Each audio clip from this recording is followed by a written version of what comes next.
Oferecimento Sesc. Conosco neste primeiro bloco do GJR Entrevista, já aparecendo em imagens, o Gladstone Júnior, nutrólogo. Bom dia, Júnior, bem-vindo. Bom dia, Léo. Bom dia, Márcio. Doutor Gladstone. Opa, vamos ligar. Agora sim, né? Agora Acontece. sim. A magia do rádio ao vivo, doutor Gladstone. Bem-vindo. A gente já estava há bastante tempo querendo te chamar.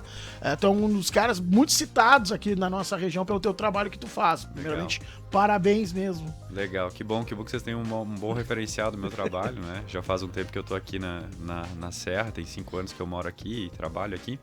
E eu conheço muitas das pessoas que vocês entrevistam, então tem muitos dos meus pacientes e que se tornaram grandes amigos que já vieram aqui conversar com vocês. Bacana. Até sobre isso, antes de tudo, o que faz um nutrólogo, doutor? Porque a gente fica nessa, nutricionista, nutrólogo, Tá. o que é competência de cada um, o que faz um nutrólogo? É Acho um que médico e Sim. é uma especialidade da medicina. Isso aí. Exatamente. A nutrologia, ela começou muito mais dentro do ambiente hospitalar, lidando com pacientes críticos, né? Porque imagina assim, você está internado lá no UTI, você não consegue comer.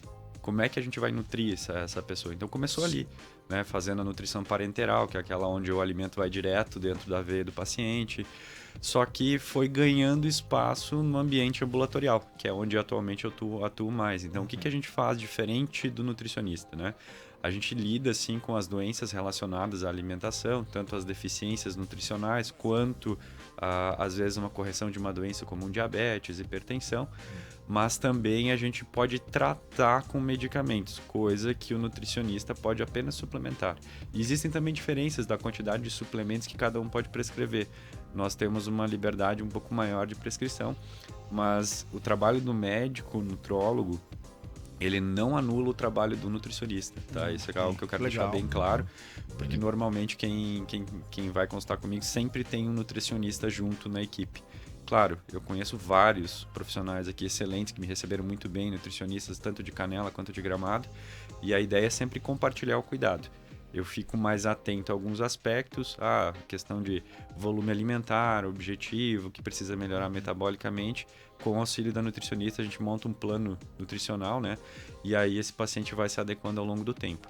É claro que agora a minha profissão teve muito mais visibilidade por conta da obesidade e das doenças crônicas relacionadas à obesidade. Então eu tenho recebido muito paciente com necessidade de adequação de peso, né? E compensação de outras doenças. E aí é onde a gente mais ganha chão, por exemplo, para seguir no cuidado da saúde. Deixa eu te fazer uma pergunta, tu já falou do ganho de peso, obviamente que é uma doença que a gente, alguns anos atrás, os brasileiros olhavam para os americanos e diziam assim, isso é um problema deles, né? Hoje não, né? Hoje é um problema nosso também, Sim, né? hoje os dados do último ano mostram que a população brasileira já está 60% dela acima do peso ideal. Né? Desses 60%, em torno de 35% encontram-se em algum grau de obesidade. E a gente teve algumas atualizações em relação a como rastrear essa doença e as suas complicações no início do ano passado. Então mudou um pouquinho a abordagem quanto a isso. Com o advento dessas medicações mais potentes e muito seguras, a gente começa a atuar de uma maneira mais incisiva nesses pacientes. Mas a obesidade já não é mais um problema de país como os Estados Unidos e tal. Isso é mais comum até a gente ver aqui do que lá. Inclusive fala-se em pandemia, em epidemia global, né? Isso, correto. Já é considerado uma epidemia, né?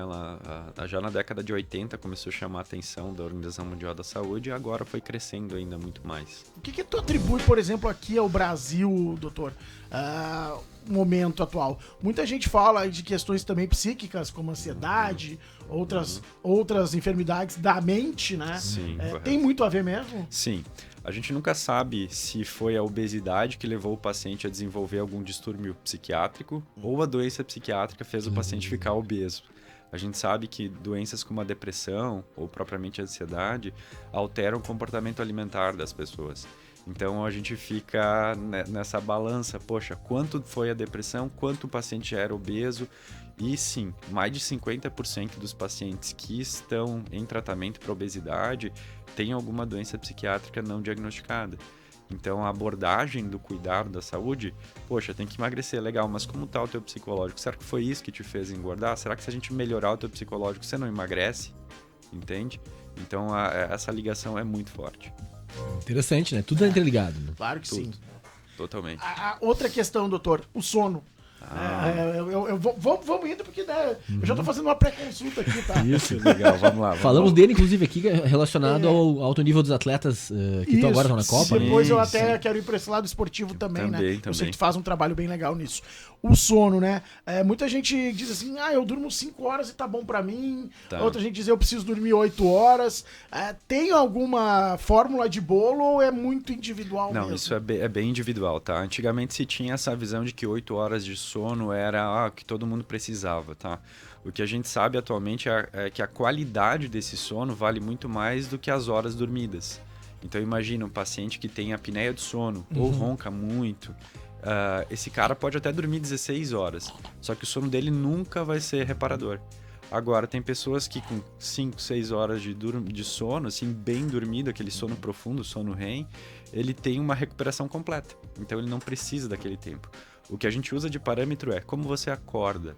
Você acorda disposto, você tem energia para o teu dia correr bem, você tem que parar durante o dia para dormir, ou precisa de muito café para se manter acordado. Isso nos diz muito mais sobre a qualidade do sono do que propriamente o número de horas dormidas. E eu acho que tem hoje, né, doutor? Uma das grandes alegrias da minha vida foi ter me curado do Zolpidem. Né? Ótimo. Porque são remédios que acaba te entregando um sono maravilhoso.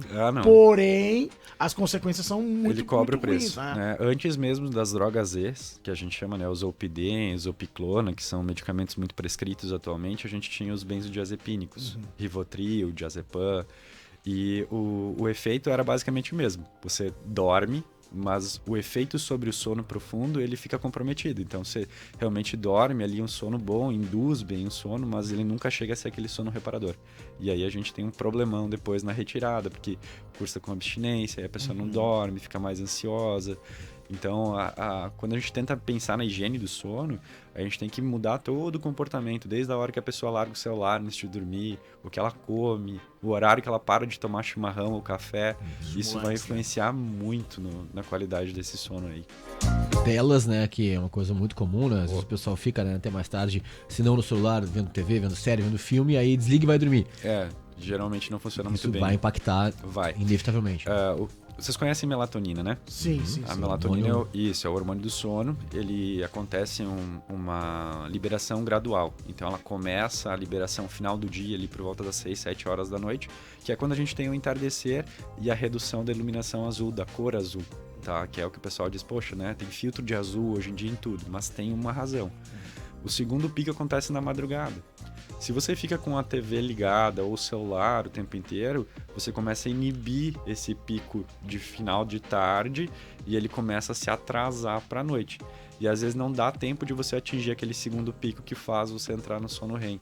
Então 2 horas antes de ir para a cama, a gente aconselha que o ideal seria não usar nada de telas, nem computador, nem televisão, e deixar uma luz mais baixinha, sabe? Aquela luz dimerizável, ou uma luz amarela, pelo menos não uma luz branca, para tentar organizar o teu sono já mesmo antes de dormir. Quanto tempo, assim, seria o ideal? 2 horas antes. 2 horas antes. 2 horas antes. E é difícil. Nossa tá? É muito difícil, porque assim, você chega em casa, você até liga a TV e hoje em dia a gente fica muito hiperestimulado. A TV é celular, às vezes tem que estar conversando com mais alguém. A TV fica de plano de fundo pra gente ficar mexendo no celular. Exato, pra ficar aquele ruído, assim, pra você não se sentir no silêncio. Só que é muito difícil de corrigir esses hábitos. É uma luta. O que eu sempre recomendo é, poxa, pelo menos assim, vai diminuindo de 5 em 5 minutos o tempo que você fica, que uma hora vai dar certo, né? A pessoa começa a incorporar novos hábitos, né? Uma coisa que, por exemplo, lá em casa, eu e minha esposa, a gente costuma fazer é, realmente, nesse tempo, um pouco antes de dormir, a gente desliga a TV e vai conversar sobre assuntos do dia, ou joga um xadrez, ou, sabe, Lê um faz livro outra também coisa. pode? O livro é ótimo, O livro é muito bom. principalmente se for uma leitura tediosa, então você começa a ler aquilo, começa a te provocar assunto, você acaba dormindo. Tem outras coisas que aí variam muito da aceitação, como meditação, né? O mindfulness, que o pessoal chama, que é estar presente no seu pensamento, né? Que também ajuda a induzir o sono e uma mente mais tranquila. Exercícios respiratórios também, né? Isso aí envolve tudo isso aí. Isso é um bom caminho. E eu acho que, né, doutor, não adianta a gente não falar, até porque uma das coisas que eu trabalho é a prática de esportes, né? Exercícios físicos, né? Isso é uma grande sacada também, né? Sim. É tudo um complemento, eu acho, né? O que acontece, né? O próprio exercício, ele produz algumas substâncias que são relaxantes e induzem aquele relaxamento muscular mais profundo, sabe? quando você tá pegando no sono e você sente dar aquela Espasmo, fasciculada, esses espasmos, isso é a atuação realmente dos hormônios que o músculo produziu no relaxamento e indução do sono, tá? Então, dentro da nutrologia, a gente tem subdivisões. Tem a nutrologia ebiátrica, da adolescente, a geriátrica, a ginecológica e tem a do esporte, que é a área que eu mais gosto de trabalhar. Então, eu acompanho muitos atletas e pessoas que são iniciantes mesmo no esporte. Porque tem muita gente que me procura porque assim, eu vou começar uma academia, será que eu preciso tomar algum suplemento? Será que é para mim isso daqui que estão me oferecendo? E aí eu acabo guiando a pessoa, às vezes ajustando. Não vou dizer a carga de treino, porque isso eu tenho profissionais de educação física também, parceiros que fazem, mas a gente sempre tenta chegar num equilíbrio entre ter o benefício do exercício no dia a dia e melhorar a qualidade do sono, reduzir o número de medicamentos, porque isso o exercício também faz, tá? Então, eu acompanho atletas importantes aqui, eu acho, da nossa região, como a Cintia Honorato, do Jiu-Jitsu, tá? Exato, a Ellen Heck, do CrossFit, né? O próprio...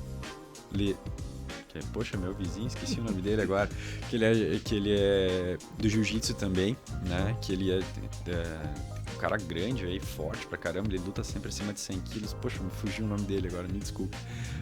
Mas também o pessoal do fisiculturismo, como tem o Felipe Vignoles, né? Que é uma referência aqui na região. Então, todos esses atletas de todas as modalidades eu consigo encaixar. O pessoal da corrida, do gramado ao ar livre, por exemplo, da Renata Bissol, o pessoal vai lá comigo para fazer esses ajustes. Toda modalidade tem uma maneira de eu tirar vantagem com algum tipo de alimentação ou suplementação. E aí, dentro dessa modalidade, a gente vai crescendo sempre. É sempre muito legal. Até tu tá falando sobre isso, uma coisa que a gente tem, principalmente aqui na nossa região, é déficit de algumas vitaminas. Ah, né? muito bem. A vitamina D, ela, né, é uma raridade praticamente. Ainda mais nessa época, sim, né? Entrada de inverno é difícil o paciente assim manter níveis bons de vitamina D se ele não se expôs ao sol durante o período de verão. Então, é fácil alguém chegar lá, fazer uma avaliação e tá em valores, não vou dizer criticamente baixos, né? Mas baixos o suficientes para eu ter que manter uma suplementação durante o inverno. Porque não adianta, a gente não tem sol na maior parte dos dias. Hoje tá um dia lindo, né? Mas outros dias são muito nublados, ou a gente tem neblina e aí a vitamina D acaba realmente baixando. O que impacta numa pessoa o déficit de vitamina D, doutor? Tá, a vitamina D, ela é um pró-hormônio, ela tem algumas ações hormonais, além de ser uma vitamina, né? E ela atua diretamente no metabolismo do cálcio. Então lá no intestino ela aumenta a absorção quando a gente precisa, né? E também ajuda a colocar essa vitamina lá no osso, mantendo o osso firme o suficiente. Essa seria a função primordial, mas a gente sabe que ela tem ligação, por exemplo, na recuperação muscular, na parte de proteção cardíaca, né, até propriamente de disposição mental. Então ela tem vários outros detalhezinhos que na falta, principalmente por muito tempo, a gente vê aparecer.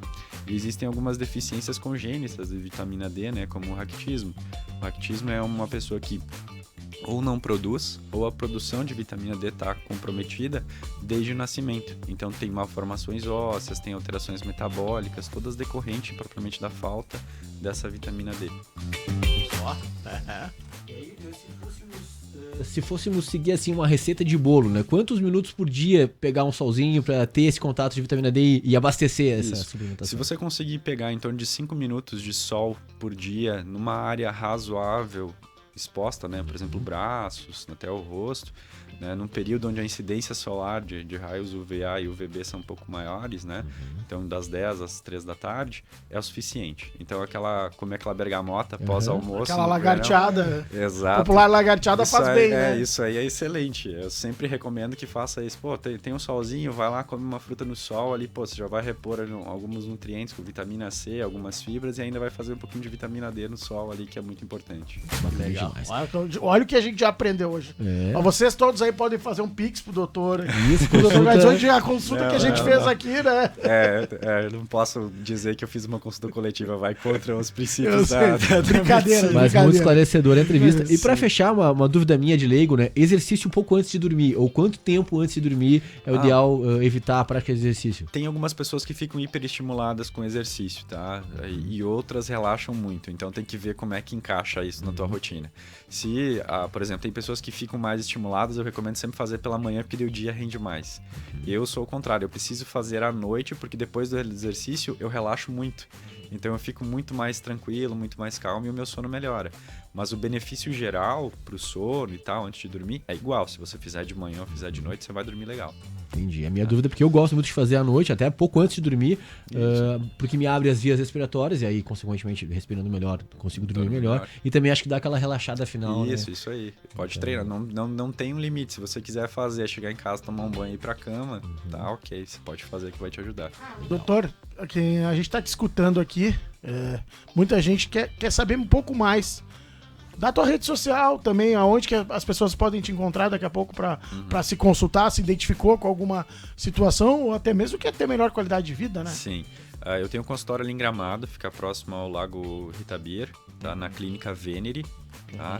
E o meu Instagram é @Dr. Gladstone Jr., Gladstone Jr.